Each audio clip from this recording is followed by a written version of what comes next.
Hello class, welcome back, and I'm going to continue to break down labels, and this time the name of the class that we have that goes by the name of Chicano Studies. So once again, as a part of the introduction of this class that deals with this name, you need to understand that we are under the umbrella of ethnic studies. Recently, the Board of Governors that oversees about 115 community colleges voted to amend the system's general education requirement by adding an ethnic studies class, which guess what?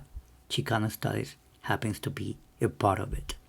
So we're gonna get to the bottom of the history of ethnic studies. But for now, the requirement will be in place for students pursuing an associate degree and could take effect as soon as fall 2022.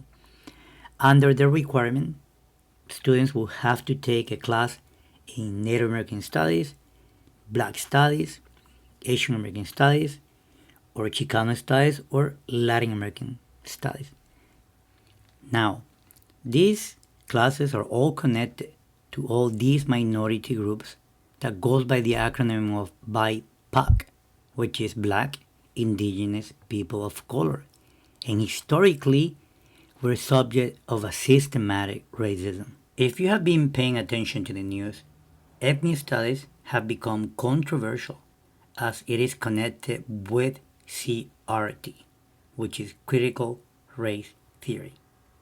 The controversy of ethnic studies has in part been sparked by police killing of George Floyd and also the increase of violence and hate crimes against Asians, and not to disregard children being separated at the border from their families. Some critics say that ethnic studies will promote more racism and division. However, you need to understand that these courses or classes were designed to teach the history, the culture, the plight of the contribution of people of color in the US. So, those who are against CRT say that the theory is political indoctrination and that only teaches students that all white people are racist while victimizing people of color. In some states across the US, this theory has been banned. I am going to use this PBS interview in which Professor of Education at UC Berkeley, Prudence Carter, explained really well CRT. Let's hear what she has to say. Let's just start with a basic definitional question. When you hear critical race theory over and over again, what should people understand? How do you define CRT? So I first want to just make a distinction between CRT, which is a theoretical framework that I learned in graduate school and read about in graduate school versus teaching about race and racism in American history critically.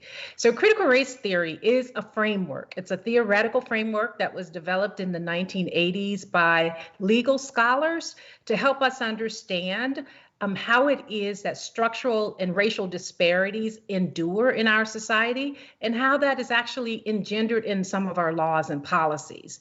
And so the idea was to get us to think systemically as opposed to just thinking that racism manifests by individuals just mistreating each other, that there are actual structures in our society that create these different kinds of racial gaps and racial disparities economically, in terms of housing, in terms of education. And so that's what they do, is that they actually show us how the law, how laws that are supposed to be neutral actually can promulgate or support racial disparities.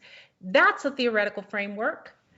I think what we're talking about today, though, is some contestation and conflict over how you teach about race, racial hierarchies, critically, racism in schools and society. And so the two are being conflated. And so when you hear people talking repeatedly about critical race theory, what is your thought?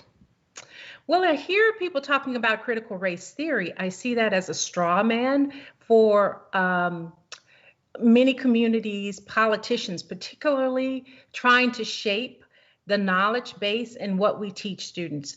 I think that there is some fear about raising consciousness about structural inequality, about structural racism, because it does implicate many of our practices in our society. It indicates what we would have to do differently in government. And some of that is ideological in terms of there's a lot of resistance to how we do things to be fairer and more just in our society.